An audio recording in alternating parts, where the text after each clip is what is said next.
জয় গুরু পরম দয়াল আমার, তোমার চরণে জানাই ভূমিষ্ঠ প্রণাম। আর আপনাদের প্রতি প্রত্যেককে জানাই আনন্দিত জয় গুরু। রোগে ভুগে ভুগে মরার চেয়ে সুস্থ থেকে মরাই ভালো। এটা আমরা সকলেই তাই চাই যে ঠাকুর আমরা যেন মৃত্যুর সময় রোগে ভুগে বিছানায় পড়ে না মরি, আমরা যেন সুস্থ অবস্থায় হঠাৎ করে মরে যাই। এমনটাই কিন্তু আমাদের সকলের বাসনা, সকলের কামনা। মানুষ বলতেই অসুখ হয়, আর এই অসুখ হলে আমাদের অনেক চিন্তা ভাবনা মাথায় আসে। তবে কোনটাতে বেশি ভালো, আজকে সেই সম্পর্কে একটু আলোচনা করব। কেউ হয়তো ঠাকুরের কাজ করে, তারপর তার অসুখ হলো, কাজ করতে পারে না, বিছানায় শুয়ে শুয়ে পেচ্ছাপ পায়খানা করে সে একদিন মরে গেল। তাই শ্রী শ্রী পিতৃদেব বললেন, সে তো হয়ই। কেউ যখন রোগ অসুখে ভোগে তখন সে কেমন করে কাজ করবে? রোগ সারলেই তো সবাই কাজ করে। আমরা যারা ঠাকুরের কর্মী তাদেরও রোগ অসুখ হতেই পারে। রোগে ভুগলে কেমন করে কাজ করব? রোগে ভুগলেই কি যখন আমরা রোগে পড়ব তখন কি কেউ ঠাকুরকে বলবো, ঠাকুরের নাম ধ্যান করব? কেউ কিন্তু করব না। তাই তখনই আমাদের বেশি করে নাম ধ্যান করা উচিত। অমলদা বললেন, রোগে ভুগে ভুগে মরার চেয়ে সুস্থ থেকে মরাই ভালো। শ্রী শ্রী পিতৃদেব বললেন, ঠিকই তো, কিন্তু এখানে বাণীটি কি আছে আমাদের সকলের নিকট তা বুঝিয়ে বলো। অমলদা বললেন, আমার হয়তো রোগ হয়েছে, শয্যাশায়ী হয়ে থাকলাম, তাই কাজ। শ্রী শ্রী পিতৃদেব বললেন, তোমার রোগ হতে যাবে কেন? আর রোগ হলে কাজ করবেই বা কেমন করে, হাঁটবেই বা কেমন করে?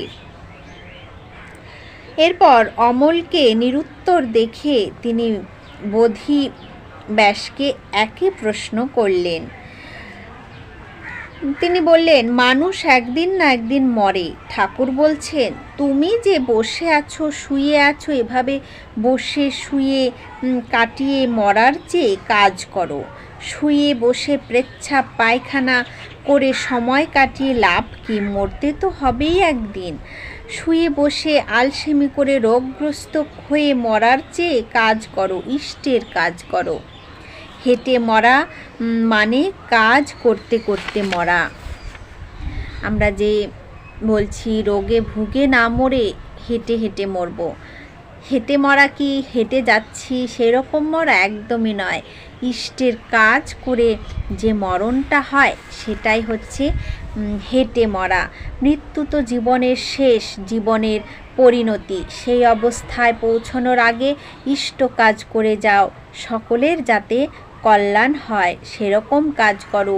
চুপ করে বসে থেকে কুড়েমি করে মরার চেয়ে যাতে ইষ্ট স্বার্থ প্রতিষ্ঠা হয়, সবারই মঙ্গল হয়, সেরকম করে দেহ রক্ষা করো। দেহ রক্ষা করো মানে? বালকগণ বললেন, দেহ রক্ষা মানে মরে যাওয়া। শ্রী শ্রী পিতৃদেব বললেন, মরে যাওয়াকে দেহ রক্ষা বলে কেন? ছেলেদের নিরুত্তর দেখে গুরু কিঙ্করদা বললেন, আজ্ঞে দেহকে এই পৃথিবীতে রেখে দিয়ে আত্মা অন্য জগতে চলে যায় বলে কেউ মরে গেলে আমরা বলি দেহ রক্ষা করলো। শ্রী শ্রী পিতৃদেব সম্মতি জানিয়ে বললেন, হ্যাঁ, দেহকে ছেড়ে দিয়ে চলে যাওয়াকেই বলে দেহ রক্ষা।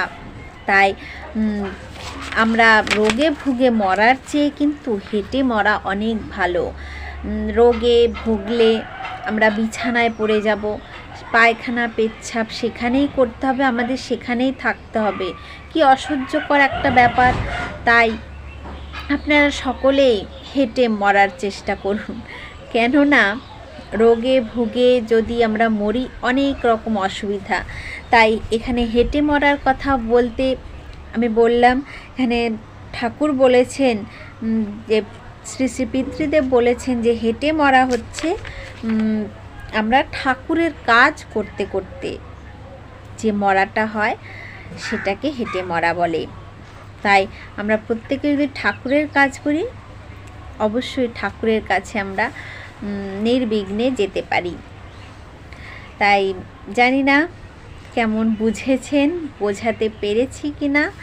আজকের আলোচনা প্রসঙ্গ এই পর্যন্তই। জয় গুরু।